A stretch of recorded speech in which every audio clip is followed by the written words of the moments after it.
Mid point theorem में हमें क्या प्रूफ करना होता है? हमारे पास में एक ट्राइंगल होता है, ट्राइंगल के हम किसी भी दो साइड्स के मिड पॉइंट्स को ले लेते हैं। तो हमने ये हमारा ट्राइंगल है ए बी सी, हमने इसके दो साइड्स के मिड पॉइंट्स यानी कि ए बी का एक ए बी साइड का मिड पॉइंट ले लिया यहाँ पर एंड ए सी साइड का मिड पॉइंट यहाँ पर ले लिया। ठीक है, ए बी साइड के मिड पॉइंट को हम डी सपोज कर लेते हैं और ए सी साइड के मिड पॉइंट को हम ई सपोज कर लेते हैं। ठीक है, अब क्या करेंगे अब हम डी ई को प्रोड्यूस करेंगे और कहाँ तक प्रोड्यूस करेंगे? एफ तक प्रोड्यूस करेंगे और इस प्रकार से प्रोड्यूस करेंगे कि जो सी एफ होगा ना वो ए बी के पैरेलल होगा, ये दोनों पैरेलल होंगे। ठीक है, तो क्या किया हमने डी ई को प्रोड्यूस किया, एफ तक प्रोड्यूस किया और इस प्रकार से प्रोड्यूस किया कि जो सी एफ है ना वो ए बी के पैरेलल होगा। समझ में आ गया? आवाज़ नहीं बोलूँ, आवाज़ नहीं बेटा। ठीक है, तो ये हमने कर दिया। अब हमारा काम क्या है? अब हमारा काम है कि हमने इस फर्स्ट ट्राइंगल को एंड इस सेकंड ट्राइंगल को कॉन्करेंट प्रूफ करना है। ठीक है, इनको कॉन्करेंट प्रूफ करना है। पहले तो हम गिवन लिख लेते हैं भाई, क्या क्या था हमारे पास में। तो पहले हमारे पास में गिवन में क्या है? A triangle A B C, एक ट्राइंगल ए बी सी हमने बनाया था, इसमें D and E are the mid point of D and E. Midpoint थे किस किसके थे? Are the mid point of D, midpoint था ए बी का, ई मिड पॉइंट था ए सी का ना। तो D and E are the mid point of side A B and A C respectively. हाँ, ये हमने लिख दिया, करेक्ट। अब हमने प्रूफ करना है मिड पॉइंट थ्योरम में। हम क्या प्रूफ करते हैं? हम ये प्रूफ करते हैं कि भाई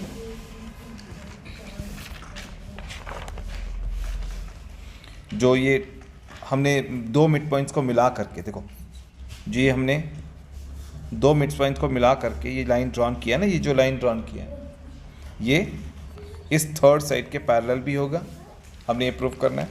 एंड इन दो मिड पॉइंट्स को मिला करके जो लाइन ड्रॉन किया है ये इस थर्ड साइड का हाफ भी होगा। तो हमने प्रूव करना है दोनों मिड पॉइंट्स को मिला करके जो लाइन ड्रॉन हुआ है वो इस थर्ड साइड के पैरेलल भी होगा एंड ये दोनों मिड पॉइंट्स को मिला करके जो लाइन ड्रॉन किया है ये इस थर्ड साइड का हाफ भी होगा। ठीक है, तो हमने प्रूव करना है D E is parallel to B C and D E is half of B C, ये हमने प्रूफ करना। ठीक है, इस थ्योरम में कंस्ट्रक्शन हमने देखा था, क्या किया था हमने? कंस्ट्रक्शन हमने देखा था कि हमने क्या किया था? डी ई को एफ तक प्रोड्यूस किया था और इस तरीके से प्रोड्यूस किया था कि जो ये सी एफ है ना वो ए बी के पैरेलल हो जाए। करेक्ट, इस तरीके से हमने किया था।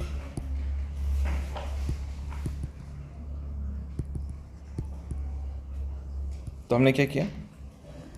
हमने प्रोड्यूस किया था, किसको प्रोड्यूस किया था भाई? डी ई को, कहाँ तक? एफ तक। Produce D E to F such that, और इस प्रकार से प्रोड्यूस किया था कि जो हमारा ये जो सी एफ है ना वो ए बी के पैरेलल हो जाए। करेक्ट, जो हमारा सी एफ है वो ए बी के पैरेलल हो जाए, इस तरीके से प्रोड्यूस किया था। समझ में आ गया? और उसके बाद अब हमने प्रूफ पे आते हैं। अब हम स्टार्ट करते हैं सोल्यूशन, तो प्रूफ पे आते हैं। अब हम क्या करेंगे? ये जो हमारा फर्स्ट ट्राइंगल है और ये सेकंड ट्राइंगल है इनको हमने कॉन्ग्रुएंट प्रूफ करना है। तो हम इन ट्राइंगल ए ई डी, इस ट्राइंगल पे चलते हैं ए ई डी में। ठीक है, and triangle C E F पर चलेंगे। ठीक है, इस ट्राइंगल पर चलेंगे, इन दो ट्राइंगल्स पर चलेंगे। तो हम इन triangle A E D and triangle C E F पर चलेंगे। हाँ, बहुत ही इंपॉर्टेंट है, अच्छी तरीके से ध्यान रखना है। अब देखो क्या क्या बराबर है इसमें। अभी देखो ये वाला एंगल तो इसके बराबर होगा ही होगा, क्योंकि वर्टिकली अपोजिट एंगल्स होते हैं ना। ये वाला एंगल आपस में इक्वल होगा, वर्टिकली अपोजिट एंगल। तो लिखेंगे कि हमारा जो AED है वो एंगल CEF के तो इक्वल है ही है, वर्टिकली अपोजिट एंगल्स, करेक्ट। तो ये दो एंगल्स को हमने यहाँ पर इक्वल लिख लिया, करेक्ट। अब देखो ये मिड पॉइंट है, E जो है वो किसका मिड पॉइंट है? AC का मिड पॉइंट है ना। E जो है वो AC का मिड पॉइंट है, ठीक है। इसलिए AE जो है वो EC के इक्वल होगा, तो ये और ये बराबर होगा ना, क्योंकि मिड पॉइंट है ना, E मिड पॉइंट है तो AE EC के इक्वल होगा। हाँ, तो यहाँ पर हमने लिख लिया AEC इसलिए बराबर है क्योंकि A is mid point of AC, correct, ठीक है। अब देखो ये वाला एंगल जो है ना वो इस वाले एंगल के इक्वल होगा, पता है क्यों? ये वाला एंगल ये इसके इक्वल क्यों होगा? क्योंकि ये दोनों लाइंस पैरेलल है, ये दोनों लाइंस पैरेलल है, और जब दो लाइंस पैरेलल होते हैं, तो ये वाले एंगल्स, ये जेड वाले एंगल्स इक्वल होते हैं, ये जेड वाले एंगल्स इक्वल होते हैं, ये जेड वाले एंगल्स इक्वल होते हैं, ये ऑल्टरनेट इंटीरियर एंगल्स होते हैं, करेक्ट। तो ये दोनों एंगल्स को हम इक्वल लेंगे, ठीक है। तो ये दोनों एंगल्स का नाम क्या क्या है? एक है DAE और FCE, ठीक है। DAE ये वाला एंगल है और FCE ये वाला एंगल, ये दोनों आपस में इक्वल होंगे, ऑल्टरनेट इंटीरियर एंगल्स। तो DAE एंड FCE ये दोनों एंगल इक्वल होंगे, ये वाले एंड ये वाले, ठीक है। चलो भाई, तो दोनों ट्राइंगल, अब ये हमारे 1 और 2 दोनों ट्राइंगल कॉन्ग्रुएंट हो गए, तो हम लिखेंगे कि triangle AED is congruent to CEF, है ना। कैसे हो गया? बाय एंगल साइड एंगल से, एंगल साइड एंगल से दोनों ट्राइंगल कॉन्ग्रुएंट हो गए, करेक्ट। अब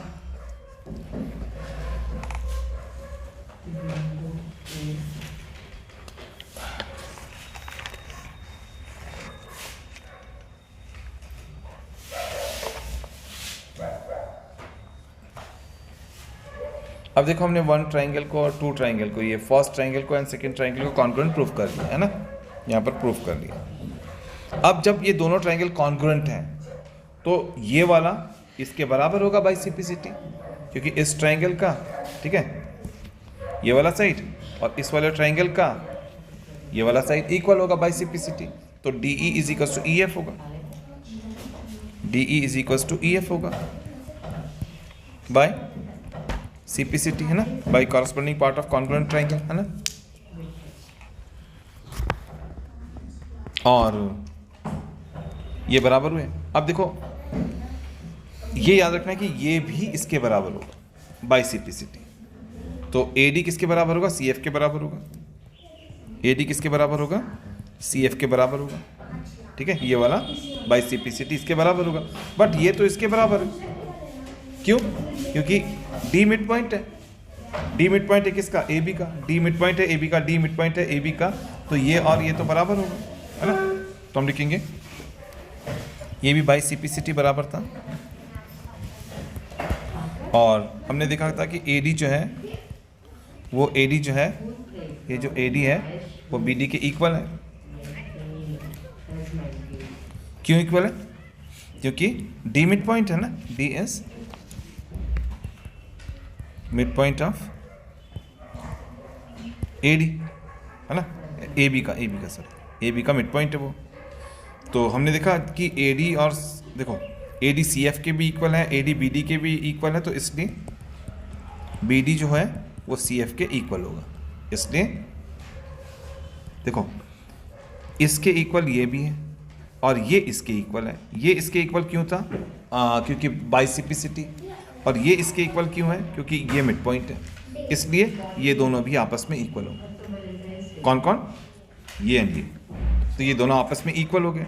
लेकिन देखो ये तो पहले से पैरेलल भी है, यानी कि ये पैरेलल भी हैं एंड इक्वल भी हैं। फिर इसका मतलब ना BD और CF तो पैरेलल भी हैं, इक्वल भी हैं। But B D is parallel to C F, है ना, बाई कंस्ट्रक्शन में हमने उनको पैरेलल बनाया था। अब देखो बी डी, ये वाला, ये ए हो गया, ये बी हो गया। ए कहता है कि B D C F equal है ना, ये दोनों इक्वल है, ये और ये इक्वल है, और बी कहता है कि ये पैरेलल भी है। तो इसका मतलब क्या हुआ कि ये एक पैरेललोग्राम हो गया, ठीक है, ये एक पैरेललोग्राम हो गया, ठीक है। एक बार वापस से देख लेते हैं।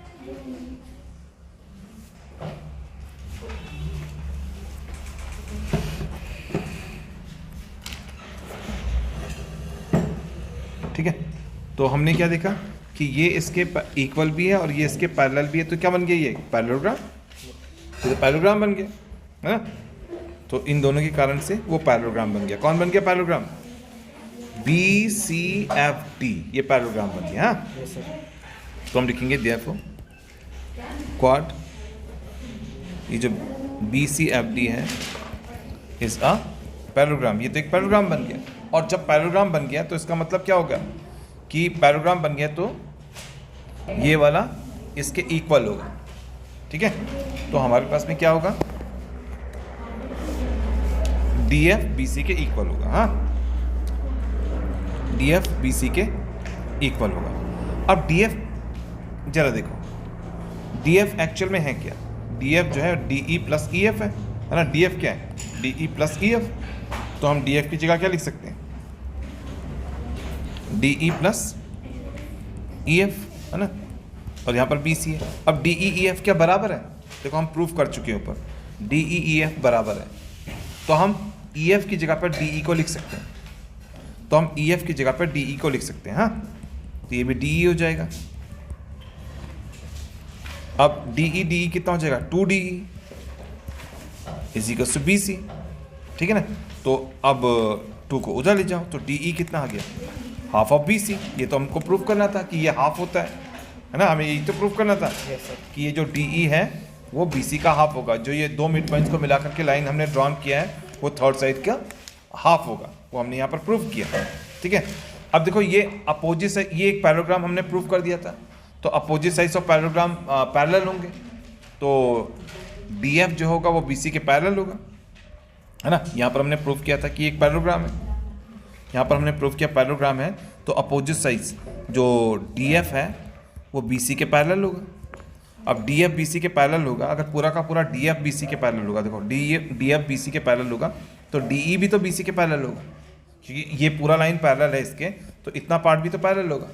तो D E is parallel to B C, यहाँ पर हमारे पास में आ जाएगा D E is parallel to B C, ठीक है। ये नीचे लिखना है लास्ट में, ठीक है, ठीक है। इसको यहाँ पर नीचे लिख देना है, इसको यहाँ पर लास्ट में नीचे लिख देना है, ठीक है। तो हमारे पास में ये भी प्रूव हो गया कि डी ई बी सी के पैरेलल होगा, है ना, डी ई बी सी के पैरेलल होगा। तो प्रूव्ड हो गया, हेंस प्रूव्ड, करेक्ट।